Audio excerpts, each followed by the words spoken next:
guys, my name is Katie, and today I am going to be taking you on another canning journey, and I'm going to be showing you how to can nectarine butter. And this is a little different. Today, if you notice, I don't have my canner going on the stove, I don't have my steamer heating up my jars. This is a longer process. We're going to actually start by roasting these nectarines. So all you need for this recipe is 5 pounds of nectarines, half a cup of honey, 3 cups of regular granular sugar.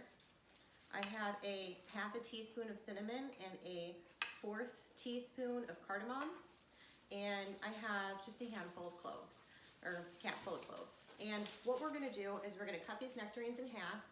We're going to place them into a roasting dish, and we are going to roast them at 250 degrees. I'm thinking the process is going to take about 2 hours. I've only done this with peaches before, not with nectarines. But we're going to roast these for about 2 hours and break them down. And then we're going to bring them up to the stove. We're going to run them through an emulsion blender and add in our seasonings and cook that liquid down. So I'm going to start simply by just cutting my nectarines in half, removing the pit and removing the stem. I wanted to mention kind of where I got the materials for this from. So this is a lot of nectarines. 1 case of nectarines got me a batch of nectarines slices preserved in honey syrup. I also have 2 bags of sliced nectarines in the freezer, and then the remaining nectarines that I haven't eaten are going to be going into this today. And it's been I bought these last Saturday, so it's been 8 days since I purchased these. And what I did was when I made my original nectarine slices, I had left these on the counter to ripen. Once they ripened to the point to where I was happy with their texture and their sweetness, I put them in a paper bag and I put them in the vegetable bin in the refrigerator. And 8 days later, I pulled them out and they are perfectly ripe for me to can with them a week later. So I wanted to mention kind of how much you can make from just 1 case of nectarines. And that's like I did the jalapeno videos, and I have 2 batches of jalapenos in the freezer that are just waiting until I have time to make jalapeno jelly. I got a double batch of cowboy candy, a batch of pints for jalapeno pickles, and I got to do a double batch of maple candied jalapenos. So you really can, for a little amount of money, you can make a lot of food. So I highly recommend going up to the cannery if you are interested in canning in large batches like I do, and checking out what they have available. I would speak with the gentleman at the fruit stand out front. I believe their business is called the Veggie Guyz, and they will help you out. Let them know what you want to can. He'll let you know what's available and what's in season, what he can get a hold of, and then you can come in, or at home, you can start to preserve your own food in larger quantities. So I am going to get these cut up. I am going to get these into the oven. Once they are roasted down to where I'm happy, I will come back and I will let you guys check in on what's going on. Okay guys, so I pulled my nectarines out of the oven. They are nice and softened. They are roasted. And what I'm going to do now is I'm just going to take a potato masher. I'm going to mash them down. And as they're mashing, I'm just going to pull out any skins that are in there. Be careful. This is hot. I touch hot stuff all the time. Don't burn yourself.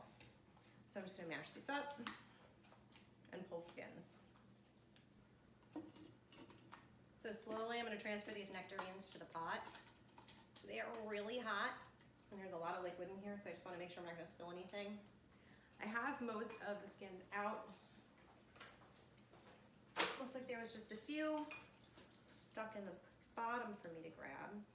So let me just grab those.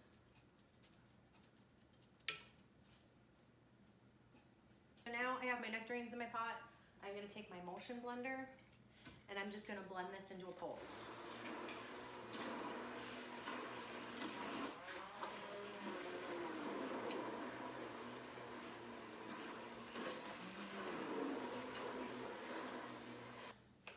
I am going to heat it back up. I'm going to add in my sugar.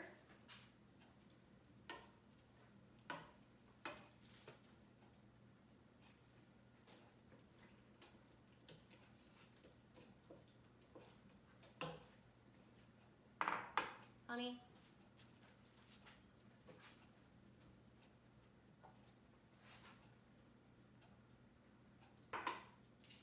Spices.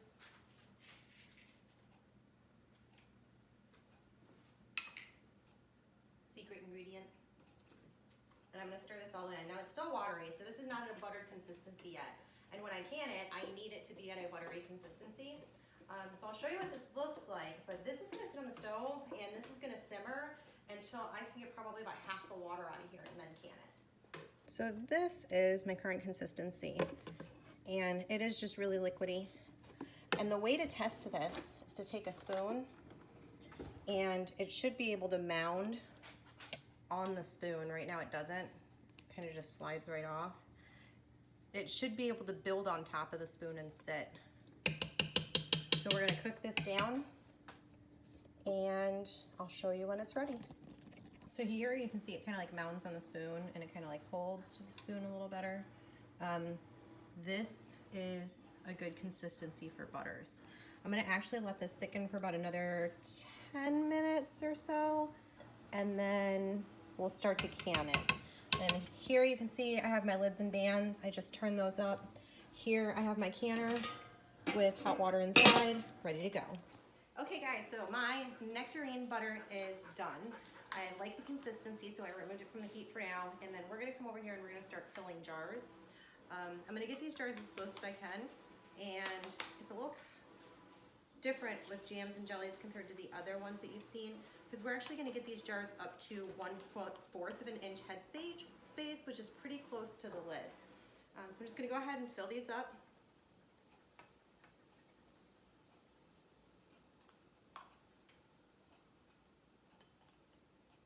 Or overfill them apparently. Whew. Really outdid myself there. Okay.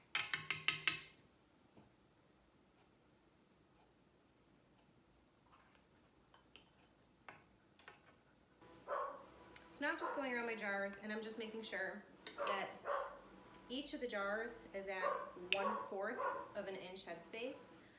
And this is kind of a complicated one because A, you have a thick product and so it kind of mounds up. And B, that is really close to the lid. So it's a really difficult measurement to get correct. So I'm kind of just gonna keep going back and forth, making sure that I have that correct spacing. Because remember, if your head space is off, you can have complications with your jars not sealing properly. Okay, so before I apply my lids and bands, I am gonna wipe the rims of these and I'm gonna dry them. And since I have a very sticky product, I'm gonna take some household, your regular white vinegar that you use for cooking. I'm just gonna wipe the rim of each jar with a little bit of vinegar and make sure that there's no sugary residue stuck behind. And I will say, guys, I've been taste testing this the entire time I've been making it, and it is delicious. So now I'm just gonna go through with a dry part of the towel. I'm gonna make sure there's no moisture, and then I'm going to remove my lids and bands. Oh, that was graceful.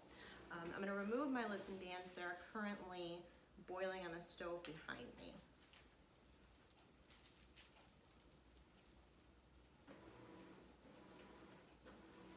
Okay, so now I'm just gonna center each of the lids on the jar. My dog just gave me a very dirty look because she wants to be not in the house, and I'm not going out right now. Okay, now you're gonna take your ring and you're going to put it on, and you're just gonna put it to fingertip tight. You do not want to over tighten or under tighten your rings. You can wind up creating false seals on your jars, and then you actually wind up having rotting food on your shelf that you're unaware of. Also, if you do not know, when you store your products, you do not store them with the ring on. I do not. I store them just the lid. I take the rings off. Before I have had complications with the ring rusting to the lid, and we had to cut it off the jar to actually use the sauce that was inside. It was a long process. It wasn't really worth it. Also, you can have your jar will seal, unseal, and reseal and create a false seal over a long period of time sometimes.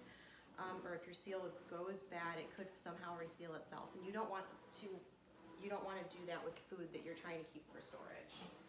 Okay, so I'm going to take these, I'm going to place them in my water bath canner, which is hot right now. I'm going to use my jar lifter. And I'm just gonna let them sit with the rack up so that they're in the heat. Remember when you're canning, you have hot product, hot jar.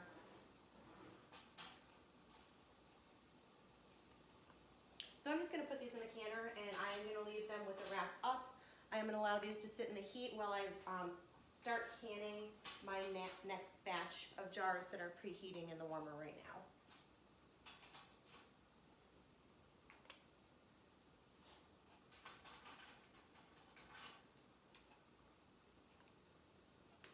Okay guys, so I'm gonna take these. I am going to, my rack is loaded, I'm gonna drop it down into the boiling water. And I am gonna cover these jars by 1 inch. They are a little short. Okay, so they are covered. I am going to bring this up to a boil again. I'm gonna cover them. When they reach a boil, I'm gonna boil them for 10 minutes, and then I'm gonna come back and we're gonna pull them out and I'll show you our end product. Also, if you noticed, I usually run my steam bath canner too if I have anything at the end of the batch because it's a small bath electric canner. And I only have 2 jars, so that's really not enough for me to want to run my steam bath canner. So what I'm actually gonna do is just put these in the refrigerator and I'm gonna just eat these first. So you can always take your product, pickles, anything that you have, you can put it in the refrigerator and you can just eat that first before you open any of your processed jars. Okay, so these are done. We're gonna pull them up and we are going to take them out of the canner.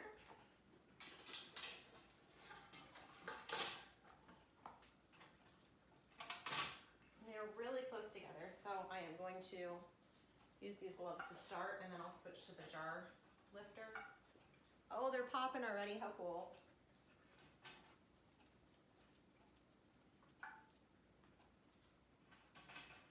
Uh-oh. One almost fell in the center hole. Okay. All right, I think we'll use the jar lifter now.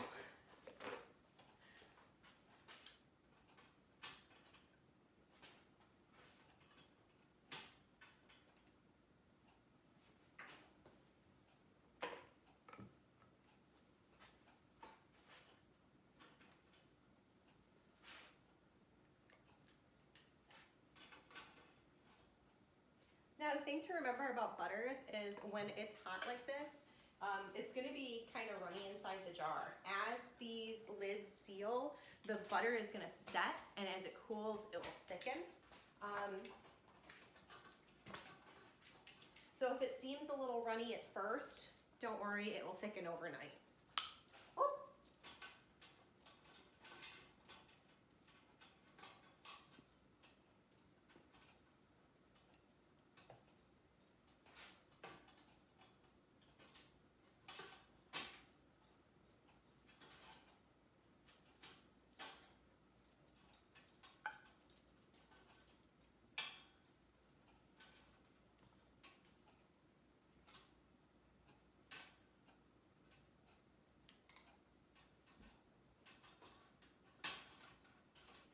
Okay guys, so there it is, homemade nectarine butter.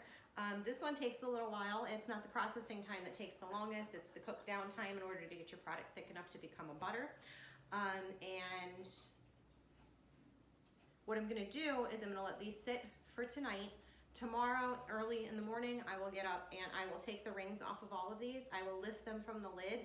If the jar lifts from the lid, it means that my seal has sealed properly. And then I will put them up for storage at that point.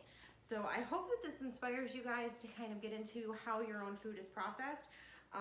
And maybe hopefully even inspires you to come down and take a class or come down and pick a personal canning day. So I hope that you guys had a wonderful weekend. I hope that those of you dads out there, I hope you had a happy Father's Day. And just remember folks that good food comes from your own hands.